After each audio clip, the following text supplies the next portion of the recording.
O som da notificação cortou o silêncio da madrugada como uma navalha, e eu, que mal conseguia dormir há dias, estiquei a mão para o telemóvel com um mau pressentimento que me gelou o sangue. Precisamos falar de uma coisa séria. É urgente. A mensagem vinha da minha prima Inês, o nome que eu nunca mais quis ver depois daquela noite em que ela, com uma mentira, destruiu a minha vida. A mão tremia enquanto segurava o aparelho, o coração disparava como se quisesse fugir do peito, e uma parte de mim, a mais ferida, queria atirar aquele telemóvel contra a parede e fingir que nada tinha acontecido, mas outra, mais sombria e curiosa, obrigou-me a abrir a conversa. É sobre a família. Sobre o que aconteceu antes. Bastaram essas palavras para me sentir sugado para dentro de um poço que eu jurara nunca mais voltar a visitar. A cabeça latejava enquanto eu encarava a rua deserta da janela do meu quarto, as luzes mortas dos candeeiros refletindo-se nos vidros como olhos a espiar. O que raio a Inês queria agora? Depois de 10 anos de silêncio absoluto, depois de me terem cuspido como lixo para fora da vida deles, depois de me verem arrastar-me sozinho entre trabalhos miseráveis, noites sem teto e humilhações que nunca contei a ninguém, agora, de repente, apareciam com urgências. Fechei os olhos por um instante, respirei fundo e, contra tudo o que me dizia o instinto, respondi apenas com um onde e quando. A resposta veio em segundos, como se ela estivesse a olhar para o ecrã à espera, amanhã, 20 horas, no café da praça. Por favor, Miguel. No dia seguinte, caminhei até ao café como quem caminha para o cadafalso. As mãos suavam dentro dos bolsos do casaco, e cada passo ecoava dentro de mim como um trovão. Quando empurrei a porta de vidro, o cheiro a café queimado e a mofo antigo bateu-me nas narinas, quase tão desconfortável quanto os olhares que me aguardavam numa mesa do fundo. Lá estavam os meus pais, sentados lado a lado como se o tempo não tivesse passado, a minha tia Helena, sempre com o olhar julgador de quem nunca acreditou em mim. Claro, a Inês, com aquele ar frágil e teatral que ela tão bem sabia usar. Sentei-me sem ser convidado, cruzei os braços e encarei-os com uma calma que eu próprio sabia ser falsa. Obrigado por teres vindo, Miguel, começou meu pai, a voz tão tensa que parecia que a qualquer momento se rasgaria como papel molhado. Sabemos que temos diferenças. Mas a situação é grave. Olhei em volta da mesa, cada rosto mais tenso que o outro, e não resisti a deixar escapar uma risada seca, baixa e amarga. Diferenças. Repeti, inclinando-me para a frente. Vocês chamam de diferenças terem-me chamado de monstro, de me expulsarem de casa, de virarem a cidade inteira contra mim. Interessante escolha de palavras. A minha mãe apertou as mãos sobre a mesa, os nós dos dedos brancos de tanta força, e Inês baixou o olhar como uma criança apanhada a roubar. Helena, no entanto, foi a primeira a perder a paciência. Isto não é sobre o passado, Miguel. Disparou, a voz cortante. A Inês está em perigo, e a tua ajuda pode salvar toda a nossa família. Mordi o lábio para não gritar. Inspirei fundo, tentando controlar o impulso de levantar e sair dali. Que tipo de perigo? Perguntei, a voz baixa, mas carregada de veneno. Foi Inês quem respondeu, a voz tremendo tanto que parecia que se partiria a meio de cada palavra. Um homem casado com alguém importante, ameaçou-me, Miguel. Ele tem provas, mensagens, fotos, disse que vai expor tudo, destruir a minha vida, arruinar a nossa família se eu não aceitar as condições dele. Pisquei os olhos lentamente, como se tentasse processar aquela torrente de disparates. Tantos anos sem me procurarem, sem sequer me perguntarem se eu estava vivo ou morto, e agora vinham pedir ajuda para encobrir mais uma das loucuras da princesa Inês. E onde eu entro nisso? Perguntei, já sabendo a resposta e odiando cada palavra que ia sair. O meu pai passou a mão pelo rosto, um gesto de desespero que nunca vi nele antes. Precisamos que digas que, naquela altura, a Inês era inocente. Que ela era uma rapariga direita, que nunca se meteria em coisas erradas. Precisamos que tragas credibilidade. A vontade de rir era quase irresistível. Eles, que tinham cuspido no meu nome, agora precisavam da minha credibilidade. Quase senti pena deles. Deixem-me ver se percebi, disse, entrelaçando os dedos e pousando-os devagar sobre a mesa. Querem que o abusador que vocês inventaram há 10 anos, agora vir testemunha de caráter? É isso. O silêncio foi tão pesado que quase me sufocou. Inês finalmente ergueu os olhos para mim, e nos dela vi uma coisa que me desarmou por um segundo, medo. Medo real, profundo, desesperado. Miguel, por favor, se me prenderem, sussurrou ela, a voz quebrada. A culpa vai ser minha. Eu destruí tudo. Olhei para ela, para os meus pais, para aquela farsa montada diante de mim, e pela primeira vez em muitos anos senti que tinha o poder nas mãos. Eles precisavam de mim. E eu, talvez pudesse descobrir, afinal, toda a verdade que me roubaram uma década atrás. O silêncio naquela mesa era um campo minado e cada respiração parecia carregar um peso que ninguém ali sabia como aliviar. Cruzei os braços, fixei os olhos na Inês e deixei o tempo passar até que ela se contorcesse na cadeira, incapaz de aguentar o desconforto. Eu não ia facilitar para eles. Depois de tudo o que me tinham feito, se queriam alguma coisa de mim, teriam de se humilhar como eu me humilhei todos aqueles anos tentando convencer o mundo de que era inocente. Não perguntei mais nada, apenas esperei, porque sabia que o desespero acaba sempre por arrancar a verdade a quem tenta escondê-la. A minha mãe lançou um olhar nervoso ao meu pai e foi ela quem acabou por ceder primeiro. O advogado da mulher é poderoso, Miguel. Se isto se tornar público, todos nós vamos sofrer. A tua tia pode perder o emprego na Câmara. Teu pai já tem problemas no banco. Eu já soube que nos querem retirar o empréstimo da casa. Permaneci calado, observando-os com um desprezo que nem eu sabia que ainda era capaz de sentir. Eles não estavam preocupados com a Inês. Nunca estiveram preocupados com ninguém a não ser com eles próprios. Eu via nos rostos deles o pânico egoísta de quem teme perder conforto e respeito social, não o medo genuíno de ver uma filha ou sobrinha atrás das grades. E, de repente, tudo ficou mais claro do que nunca. Aquela família, que se orgulhava tanto das aparências, era uma fachada podre que desabava na primeira ventania. O que vocês querem é que eu seja o vosso álibi, disse finalmente, sem alterar o tom de voz. Que eu diga que ela sempre foi um exemplo. Que eu ateste o caráter dela. Exato, respondeu a minha tia Helena, agarrando-se à esperança como um náufrago a uma tábua. Se fores tu a dizer, as pessoas vão acreditar. Eles vão pensar que fizeste as pazes com a família, que superaste as mágoas. Vai parecer genuíno. Inclinei-me para trás na cadeira, respirando fundo para controlar a raiva que subia pelo meu peito como uma corrente quente. Olhei fixamente para a Inês, que parecia querer desaparecer sob a mesa. E o que é que eu ganho com isso? Perguntei, porque se havia algo que aprendera nos últimos anos era que com aquela gente nada vinha de graça. O meu pai pigarreou, olhou de relance para a minha mãe e depois encarou-me com uma expressão tão rígida que parecia moldada em pedra. Queremos fazer as pazes, Miguel. Reconhecemos que erramos contigo. Queremos voltar a ser família. A gargalhada escapou-me sem controlo, seca e fria. Alguns clientes viraram-se para olhar, mas não me importei. A hipocrisia era tão ridícula que me fazia rir. Vocês não querem paz nenhuma, disse entre dentes. Querem é limpar a merda que fizeram e usar-me para isso. Depois de eu limpar tudo, voltam a fazer de conta que eu nunca existi. Inês finalmente ergueu a cabeça e falou pela primeira vez de forma direta, sem subterfúgios. Não fui eu que inventei aquela acusação, Miguel, disse, com a voz rouca. Fizeram-me mentir. Aquelas palavras bateram em mim com uma força brutal, mas eu não me mexi, não reagi, não demonstrei nada. Esperei que ela continuasse, porque sabia que a verdade verdadeira ainda estava por vir. O tio Mário, o nosso tio, ela murmurou, a voz mal saindo dos lábios. Foi ele que me ameaçou. Disse que se eu não te acusasse, ele ia fazer coisas piores. Disse que tu eras fácil de sacrificar porque eras o sobrinho esquecido, o filho que ninguém queria. As palavras dela pareciam ressoar na minha cabeça como marteladas. Lembrei-me do tio Mário, sempre bêbado nas festas, sempre com aquele sorriso nojento e a mão pesada demais sobre os ombros das crianças. Lembrei-me dos olhares desconfortáveis que toda a gente fingia não ver. Lembrei-me da noite em que tudo aconteceu, da confusão, do julgamento sumário, da minha expulsão. E agora tudo fazia sentido de uma maneira doentia e cruel. Vocês sabiam, sussurrei, sem conseguir conter a fúria. Vocês todos sabiam. A minha mãe tapou a boca com a mão, como se quisesse engolir o grito que ameaçava sair. A minha tia Helena desviou o olhar. O meu pai baixou a cabeça. Sabíamos, admitiu a minha mãe num fio de voz. Mas era mais fácil, era mais simples acreditar na Inês do que enfrentar o Mário. Levantei-me de um salto, a cadeira a arrastar-se ruidosamente pelo chão. As mãos tremiam, os punhos cerrados de uma forma que nunca senti antes. Eu quis dizer tanta coisa naquele momento que as palavras ficaram todas entaladas na garganta. Vocês arruinaram a minha vida para proteger um pedófilo de merda, disse, cuspindo as palavras como se fossem veneno. E agora querem que eu vos salve.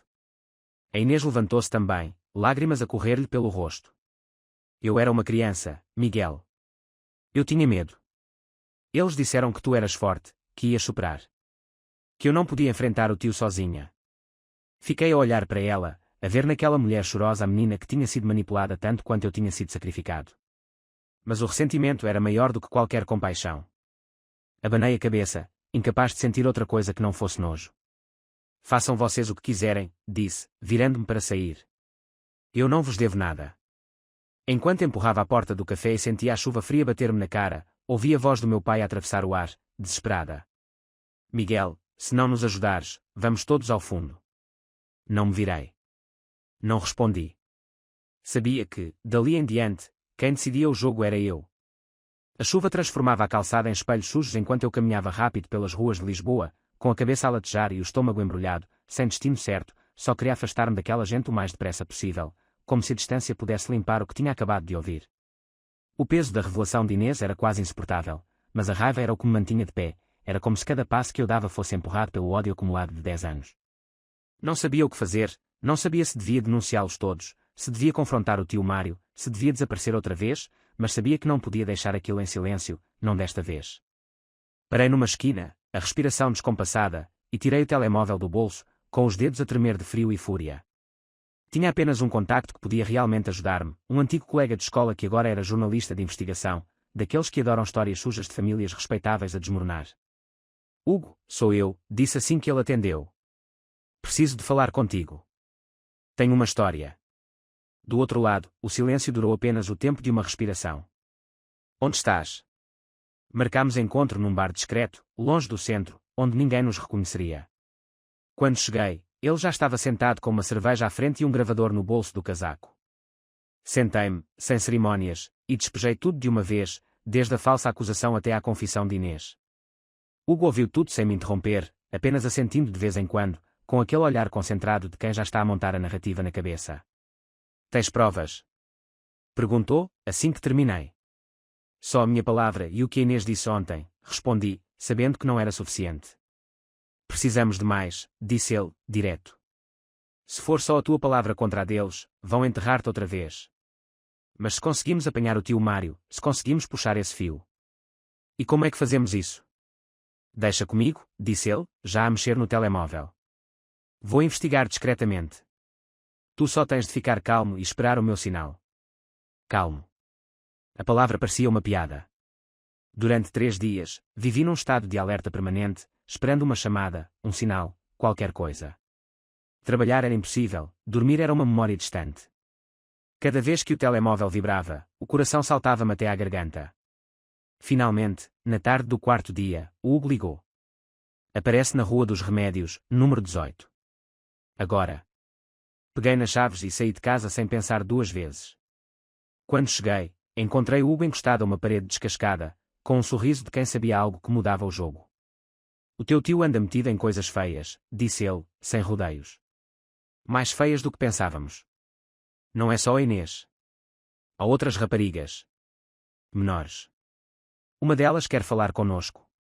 O chão fugiu-me debaixo dos pés por um instante, mas obriguei-me a ficar firme. Seguimos até um prédio velho, subimos umas escadas mal iluminadas e batemos à porta de um 3º andar. Uma jovem abriu-nos, talvez não tivesse mais do que 17 anos, com olhos fundos de quem já viu demasiado para a idade que tinha. Sentámo-nos na sala modesta, e ela contou-nos, em voz baixa e trêmula, como o tio Mário a tinha aliciado quando ela fazia limpezas em casa dele, contou detalhes que só alguém que passou por aquilo podia saber. Tínhamos finalmente uma testemunha, alguém que podia expor o verdadeiro monstro. Ela aceita testemunhar, disse Hugo quando saímos, mas vai precisar de proteção. E precisamos de gravar o máximo que conseguirmos antes que eles tentem calá-la. Passámos os 2 dias seguintes a gravar declarações, a recolher mensagens, a contactar discretamente mais 2 vítimas que também se disponibilizaram a contar a sua história sob anonimato. Quando finalmente tínhamos material suficiente, Hugo apresentou tudo ao seu editor, que quase saltou da cadeira ao ouvir o que tínhamos. Em poucos dias, a reportagem ficou pronta, detalhada, documentada, impossível de ser ignorada. Planeavam lançar tudo de surpresa, sem aviso, para impedir que a família tivesse tempo de se preparar. Na véspera da publicação, recebi uma chamada de número desconhecido. Atendi, com o coração já disparado. Miguel, era a voz da minha mãe, embargada. Por favor, precisamos de falar. Só queremos conversar, antes que faças alguma coisa de que te possas arrepender. A hipocrisia era tão grande que me deu vontade de atirar o telemóvel pela janela. Mas respirei fundo e respondi. Encontramo-nos amanhã de manhã, no mesmo café. Sabia que eles já tinham sentido o cheiro do escândalo no ar. Sabia que viriam desesperados, dispostos a qualquer coisa para impedir o que estava prestes a acontecer. E desta vez, seria eu a escolher as condições. Sentei-me na mesma mesa onde tudo tinha começado e esperei sem mexer um músculo, observando a rua pela vidraça suja do café, com o telemóvel pousado ao meu lado, gravador ativado, porque desta vez não ia deixar margem para jogos ou falsas desculpas. Não esperei muito, pois pouco depois entraram a minha mãe, o meu pai e a minha tia Helena, todos com uma expressão que misturava pânico e súplica, uma diferença gritante em relação à arrogância de poucos dias antes. Sentaram-se sem pedir e durante alguns segundos ninguém disse nada, como se estivessem à espera que eu tomasse a iniciativa, mas eu mantive-me em silêncio, forçando-os a falar primeiro. A minha mãe foi a primeira a ceder, as mãos entrelaçadas à frente da boca como se estivesse a rezar por clemência. Miguel, filho, começou ela, com a voz embargada, sabemos que erramos contigo, sabemos que te magoamos muito, mas por favor, ouve-nos, não tornes isto público, vais destruir todos nós, não é só o teu tio, é a família toda, nós não vamos aguentar. Inclinei-me para a frente, o olhar cravado nela, sentindo uma calma tão fria que até a mim surpreendia. Não sou eu que vou destruir vocês, disse devagar, foram vocês próprios que fizeram isso, só estou a garantir que toda a gente saiba quem realmente são. O meu pai, que até então tinha mantido os olhos fixos na mesa, levantou a cabeça e falou num tom rouco. Podemos fazer um acordo, Miguel. Pede o que quiseres. Dinheiro, casa, trabalho, tudo. Ajudamos-te a reconstruir a tua vida. Soltei uma pequena gargalhada de desprezo, não pela oferta em si, mas pela facilidade com que achavam que podiam comprar o silêncio de alguém a quem destruíram a dignidade e a juventude. A tia Helena inclinou-se para a frente, a voz cortante como sempre, mas agora tingida de desespero. Miguel, pensa bem, tu não vais ganhar nada com vingança, só vais arrastar o nosso nome pela lama, vais ficar sozinho outra vez, ninguém respeita quem se vinga da própria família. Olhei para ela com um tédio profundo, sem sequer disfarçar o desprezo. Prefiro ser respeitado por mim mesmo do que continuar a viver como lixo para proteger a imagem de vocês. A porta do café abriu-se e Inês entrou, apressada, os olhos vermelhos de tanto chorar, a expressão exausta. Sentou-se ao meu lado, sem pedir permissão, e agarrou a minha mão entre as dela, tão geladas que até me arrepiaram. Miguel, sussurrou ela, eu assumo tudo, eu falo, eu conto o que me obrigaram a fazer. Só não exponhas os outros, não a minha mãe, não os teus pais. Eles erraram, mas não merecem ser destruídos. Puxei a mão de volta devagar, sem violência, mas com firmeza. Merecem, Inês. Cada um merece pagar pelo que fez. Tu vais responder pelo que disseste, eles vão responder pelo que esconderam, e o tio Mário, ele vai responder por tudo o que fez. Ela chorava baixinho, mas eu não sentia pena, apenas uma tristeza fria de ver como aquela gente se afundava cada vez mais nas suas próprias mentiras. A minha mãe tentou mais uma vez, a voz entrecortada por soluços. Filho, nós somos a tua família, sangue do teu sangue, por favor, não faças isso. Levantei-me devagar, sem pressa, olhei para todos eles, para aqueles rostos desesperados, e disse a única coisa que ainda precisava de ser dita. Família é quem nos protege, quem nos ama, quem está do nosso lado. Vocês para mim são apenas estranhos com o mesmo apelido. Saí do café sem olhar para trás, sentindo o peso da decisão sobre os ombros, mas pela primeira vez em anos sem qualquer dúvida sobre o caminho que tinha de seguir. Hugo esperava-me do outro lado da rua, com um sorriso discreto e uma pasta preta na mão. Está tudo pronto, disse ele. Amanhã o país inteiro vai saber quem é o verdadeiro monstro desta história. Assenti em silêncio, sentindo que o dia seguinte seria o começo de algo novo. Talvez não trouxesse paz, talvez não apagasse o passado, mas traria justiça, e era só isso que eu queria agora. Justiça, nua e crua, sem remorsos nem segundas oportunidades para quem nunca hesitou em destruir a minha vida para salvar a própria pele. A manhã seguinte trouxe consigo um silêncio estranho pela cidade, como se algo estivesse prestes a acontecer e todos já sentissem isso sem saber explicar. Eu acordei cedo, sem conseguir pregar olho a noite inteira, e fiquei a olhar para o ecrã do telemóvel à espera. Quando finalmente a notificação chegou, abri a reportagem publicada no maior jornal do país e comecei a ler linha por linha, vendo o nome do meu tio Mário estampado em letras grandes, seguido de detalhes que não deixavam espaço para dúvidas, com depoimentos de várias vítimas, provas recolhidas e testemunhos anónimos que desenhavam o verdadeiro retrato daquele homem que durante anos toda a família fingiu não ver. Não demorou muito até o telemóvel começar a vibrar sem parar com chamadas de números que eu não reconhecia, mensagens de familiares distantes, conhecidos de infância, até antigos vizinhos, todos querendo saber se era verdade, se eu tinha mesmo ajudado a expor aquilo tudo. Ignorei cada chamada, cada mensagem, não porque estivesse satisfeito ou vingado, mas porque naquele momento não havia mais nada que precisasse ser dito a ninguém. À hora do almoço, a notícia já tinha explodido por todos os lados, nos noticiários, nas redes sociais, nos cafés e nas conversas de rua. As autoridades abriram uma investigação oficial, e soube através do Hugo que o tio Mário tinha sido detido para interrogatório e que outras vítimas começavam a surgir, fortalecendo ainda mais o caso contra ele. A família, aquela mesma que me expulsou e tentou calar-me, agora lutava para não ser arrastada junto no escândalo, com a minha mãe, o meu pai e a minha tia Helena a enviarem comunicados desesperados tentando separar o seu nome das ações do meu tio. Mas era tarde demais, porque a vergonha já se tinha colado a eles como tinta permanente. No final da tarde, enquanto caminhava sem rumo certo, cruzei-me com a Inês sentada sozinha num banco de jardim, a cabeça baixa, os olhos vazios. Pensei em passar direto, seguir a minha vida, mas algo dentro de mim travou-me os passos. Aproximei-me devagar, sem dizer nada, e ela levantou o olhar quando sentiu a minha presença. Por um momento, nenhum de nós falou, apenas ficámos ali, dois destroços de uma mesma guerra. Miguel, começou ela, com a voz rouca de tanto chorar, eu não pedi para nascer nesta família, eu não pedi para ser usada como arma contra ti. Respirei fundo, sentindo a raiva e a tristeza a batalharem dentro de mim, sem saber qual venceria. E eu não pedi para ser o bode expiatório dos vossos segredos, respondi, sem alterar o tom. Mas cada um de nós fez escolhas. Tu escolheste mentir. Eles escolheram proteger o monstro. E eu escolhi sobreviver. Ela baixou a cabeça outra vez, sem conseguir sustentar o meu olhar. Eu vou colaborar com a polícia, disse finalmente. Vou contar tudo. Já não posso viver assim. Assenti uma única vez, porque sabia que nada do que ela fizesse agora apagaria o que aconteceu, mas ao menos poderia impedir que mais vidas fossem destruídas como a minha foi. Sem mais palavras, virei-me e continuei o meu caminho, deixando-a ali, entregue às próprias culpas que finalmente começavam a pesar.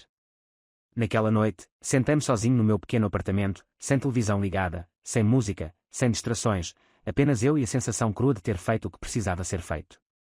Não havia vitória, não havia alívio completo, só a certeza fria de que pela primeira vez em muitos anos eu não era mais uma vítima passiva. Tinha escolhido enfrentar, expor, lutar contra quem me esmagou sem piedade. Tinha perdido quase tudo no processo, família, amizades, inocência. Mas tinha recuperado algo que não tem preço, o respeito por mim mesmo.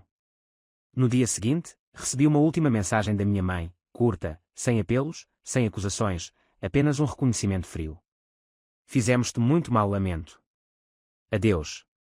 Apaguei a mensagem sem responder, sentindo uma estranha calma. O ciclo estava finalmente encerrado. Não havia reconciliação possível, nem perdão que apagasse tudo, mas havia um futuro em aberto, limpo da sombra deles. Levantei-me, olhei pela janela o céu cinzento e, pela primeira vez em muitos anos, senti que podia respirar sem medo do que viria a seguir. Eu estava sozinho, mas desta vez era uma escolha, não uma sentença. E isso bastava.